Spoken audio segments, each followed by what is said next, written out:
The Scream 7 trailer is packed with what some fans are calling STU'S clues, not to be confused with the popular kids television program, however, with the suffocating dog. Jesus Christ, he's blue, Steve. Give him the Heimlich maneuver. Oh. Are these many clues a nod to the miraculously alive and cartoonish villain, or do they mean something else entirely? Let's talk a little bit about it.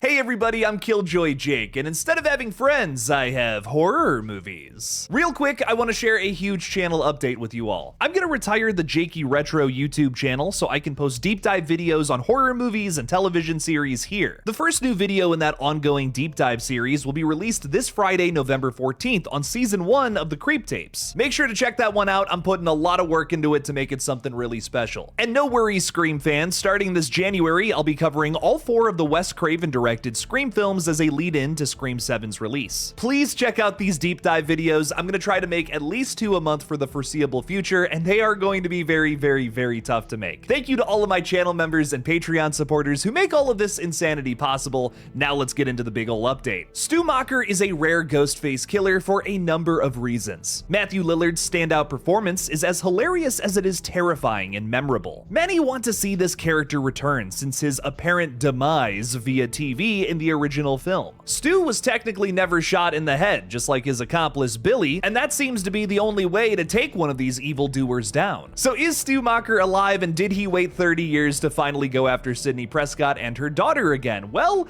let's talk a little bit about it, because the trailer has a ton of different clues that are totally referencing this guy in particular. Our first Stu clue came well before the trailer even came out. Matthew Lillard was cast in the film as Stu Macher. Now, if the only returning dead character was Matthew Lillard as Stu Macher, you got me. He's coming back as Stu. The dead are no longer dead. But alongside this announcement, we also learned that Scott Foley is back as Roman Bridger and that David Arquette would return as Dewey Riley. Something else has got to be going on here because these 2 characters are definitely dead without a doubt. Unless we're just retconning shit and bringing back characters from the past, there's no way these characters are also alive. It's arguable with Stu. With Roman and Dewey Riley, no way, dude. They are dead as a doornail. Getting into the trailer, however, we literally start this thing at Stu's house, which Ghostface later burns down, but diving into the nitty-gritty of the inside of this house that has been turned into a stab Airbnb, we never see Stu's body outline on the ground, just like the other killers who have died there in the past. Just because we didn't see it in the trailer doesn't mean it's not in the movie, however. We never see the floor in front of the TV in the living room, so who knows if it's there or not. After Ghostface attacks this couple that's staying at the Airbnb, we see Michelle Randolph fall from a swinging chandelier right onto a knife that Ghostface points up at the right time. This reminds me a lot of the TV falling onto Stu's head. It kind of parallels that in a way.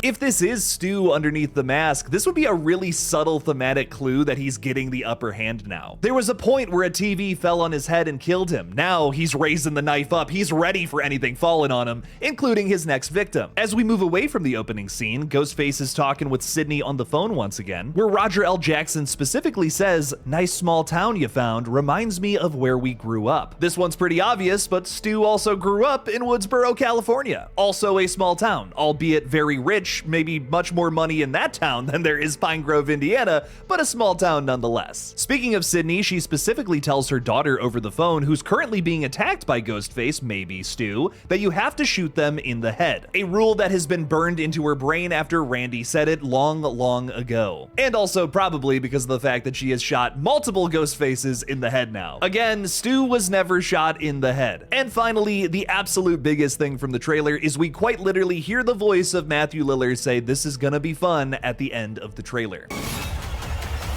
Gonna be fun. So are all of these clues indicators that the character is still alive? Genuinely putting my bias aside here, I don't want to see dead characters in general return to this franchise in any way, shape, or form. Not even my favorite character from Scream, which is probably Stu Macher. I love Stu to death. I love Dewey to death. Roman, I even kind of have a little love for at this point. I don't want to see them come back from the dead, but in terms of what is actually happening here, will this actually happen in Scream 7? We're bringing back Stu Macher, we're bringing back Roman, we're bringing back Dewey.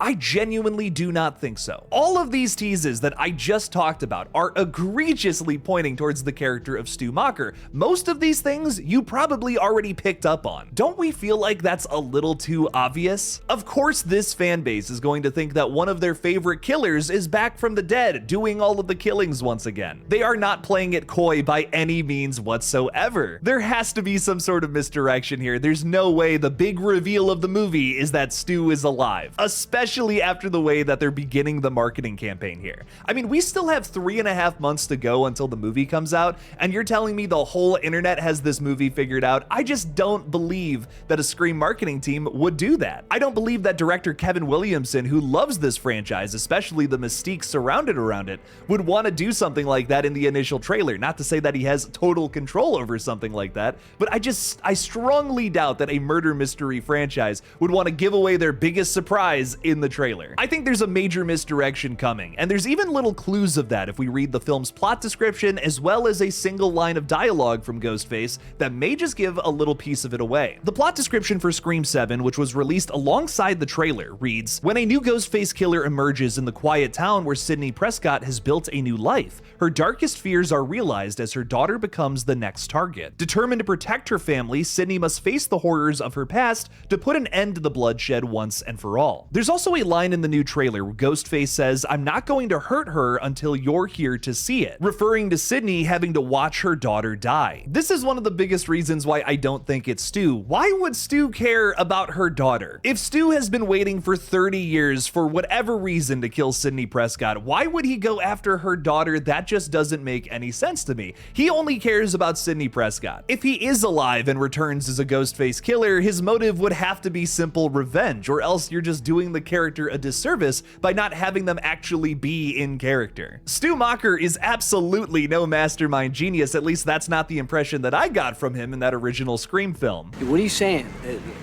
That I killed her? It would certainly improve your high school kill. Neither did Tatum, apparently.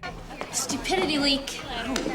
Easy. Someone who might care about making Sidney watch her own daughter die could be Stu's sister Leslie Macher, however. Leslie lost her son during the events of Scream 2022. Vince was the first kill in that flick, if you remember, simply getting poked in the neck. Now, although these Ghostface killings didn't directly tie to Sidney Prescott, Leslie Macher could still blame her for kicking this whole thing off in the first place. If the events in '96 never happened, the requel murders wouldn't have either. Ghostface and Sidney will forever be bound in this franchise, and maybe the latest killer wants Sid to suffer in the same way she has. Now, I know many of you are already typing comments about how Stu Macher is actually alive, and I'm totally wrong. Trust me, I read the comments on every single one of these videos. The one thing I think we can agree here is that there is very obviously some sort of connection to Stu as a character in this upcoming flick. There's no way there isn't after all of those points made earlier on. His sister being the killer would be a major misdirection and would make sense based on this series' track record as well. Ever since Debbie Salt, almost all of the Scream sequels have been about a disgruntled family member looking to taste blood. Scream has unfortunately developed tropes of its own now after once making fun of that in other series. I still love this franchise, but it has become predictable in some ways. One of those ways is the fact that most of the sequel killers are family members, so it wouldn't shock me if Scream 7 did something similar to that. This would also technically be the second time a sister turned killer if we're counting Quinn from Scream 6, but at least it's like the sister of a better Ghostface.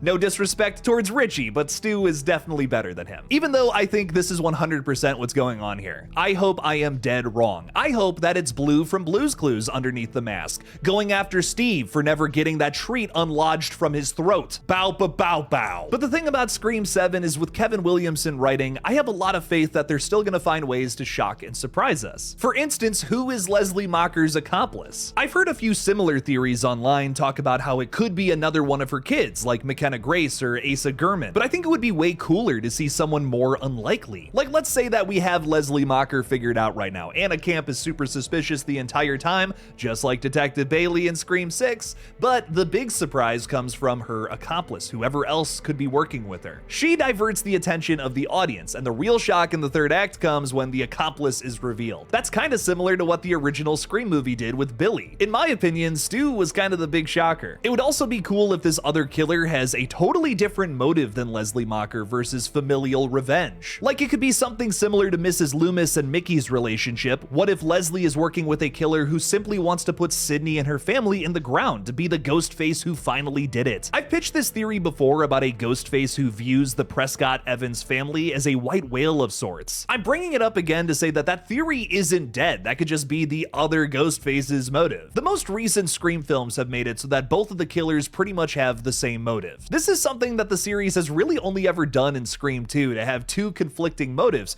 Can we do it better than Scream 2, I ask? I think we can, and I think it would be sick if that's what Scream 7 was setting up here. Making one thing very, very obvious, you know, like playing into a fan theory that is as old as sin, diverting attention while something else entirely is going on in the background that we don't even know shit about. Now that would be a killer mystery. If there's any point to be made with this video, it's that anything is still possible with Scream 7, even Stu Macher still being alive. What is your leading theory on Scream 7, however? Let me know down in the comments below. Thank you all again for watching. Please subscribe. Please watch that video on Friday, or I swear to God. And as always, don't forget to kill it out there, y'all.